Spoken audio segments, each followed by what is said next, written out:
I'm trying my absolute best to fight the sun glare right now. So if you're wondering why I'm so far away or my mic is with me super far away, that's the reason why. So S&box has just gotten a new coat of paint. And what do I mean by this? I mean, the menu has completely changed. Now, to clarify, this is probably the third time that this menu has changed.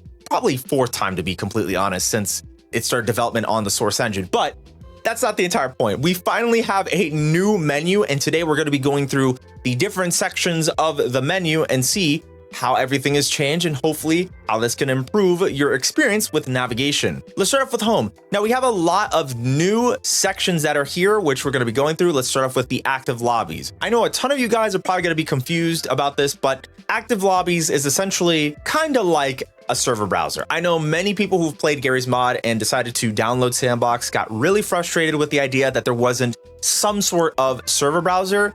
And essentially, the way that it works now within S&box is that every game that is multiplayer has their own server browser. This just makes it easier so that you're able to just go through everything in that game and see who's playing what. Think of it kind of like Roblox or possibly Fortnite, something like that, right? Where everything is organized within the game that you're currently trying to play. This makes the most sense and it just makes it easier for navigation. But I know some people are probably gonna get really frustrated about that. I just wanted to put that out there. Regardless, it's very nice to see that you can see at the top with the active lobbies, all the games that are currently active with people in them. Next, we have the featured tab. Now, as you can see here, there's only 5 total games, and majority of these games are actually handpicked by Facepunch themselves, so that people can go and check them out and see what goes on with it. I won't lie to you, I'm not sure if this was just recently updated or not, because half of these games were not even up on this featured area. So I'm assuming they're probably testing it right now as I'm on the menu and as everyone else is playing the game, just to see if it works and overall see what they might need to improve or fix. So this is really cool to see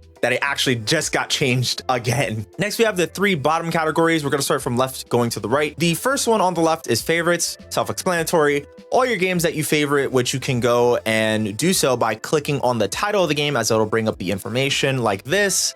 And then from there, you can click on favorite. That will be pushed over here in this section of the menu. Really awesome to see. Obviously, I have more than 3 total favorites, but it seems like a lot of games that are currently not working on S&box. There is a thing right now where majority of these games that aren't working are actually hidden. And this is just due to the amount of errors that the game will produce. And it just doesn't make any sense that they should appear on the platform. So Gary has made this a feature saying, hey, for anyone that has a whole bunch of errors, you're probably gonna see this little icon that says how bad your game is right now, and you should probably go and fix that. So either way, it's a very nice feature and a nice change to see that certain games that we may not be able to play fully have been completely hidden off of the platform so that developers can go and fix them so then they can put them back on the platform again. Next, we got currently trending. Now, currently trending, self-explanatory again. These are the games that are currently trending on the platform. Now, this kind of brings us back to when the scene system first came out. Actually, probably when the entity system first came out, because Sand Tycoon was the most popular game to actually play on S&box. And the S&box game mode, the actual official one by Facepunch, was the second most played game on S&box at the time. It was pretty wild. Very nice to see that we have this currently trending section. And at the same time, you can actually see that compared to the other categories, it actually has a box around it so that your eyes can avert right to it directly to see what is the most popular games on the platform right now. Next, we have recently played. Again, another self-explanatory thing.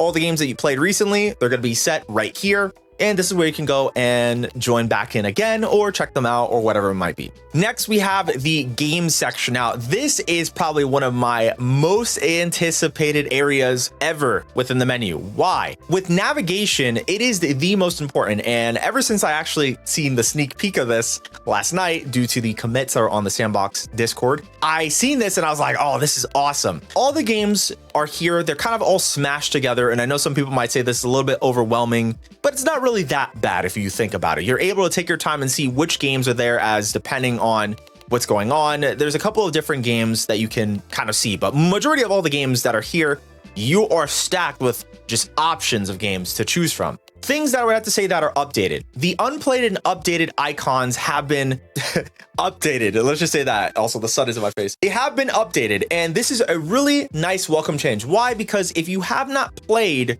certain games, it shows you here, which is bold and bright, that you haven't touched the game. You could probably go and play it if you want to or not. Same thing with the updated tab. The updated tab lets you know this has been properly updated. It's right there in your face, and you could probably just check it out and see what's new with the game. Now, one of the best things that we have that is at the top here is the tags filter. We have a tags filter, which I'm super happy about. This is probably one of my favorite features here. The most important thing is being able to go out of your way to actually filter by the different type of games that are available, including if they're multiplayer or single player games. If I click on single player, all the games are now filtered to single player games that you can see on your screen. This is something I know a lot of people would probably really enjoy, because that was one of the biggest issues, right? At least at the time of navigating through games, was trying to figure out what's multiplayer and what's not multiplayer.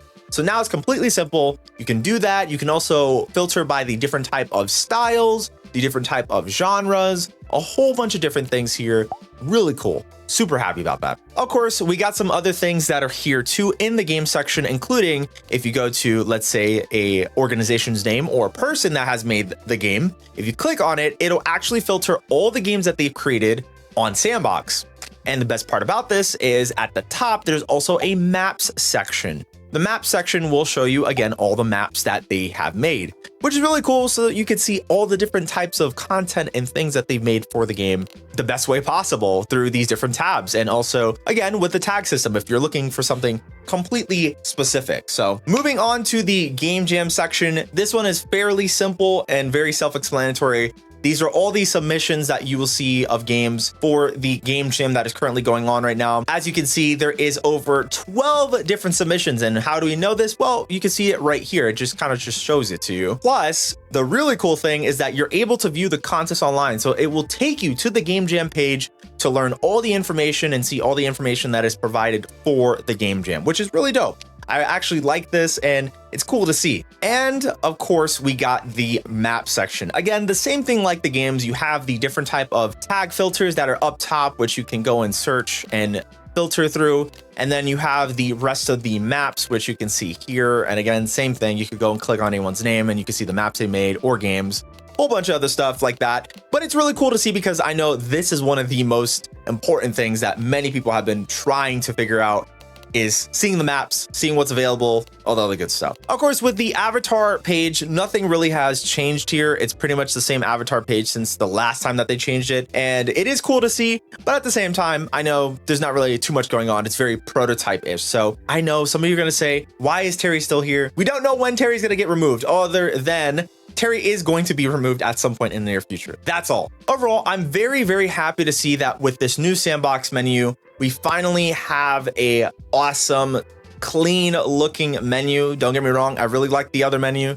but this one is just way better, easier to navigate, way simpler, and of course, very informative for people who want to figure out which games they want to play and also which games that they want to take out to kind of see what's on the platform. So that's all we have for this video. Of course, you should probably check out this video right here, because it's probably going to tailor to your needs. Otherwise, thank you so much for watching, and I'll see you then next time.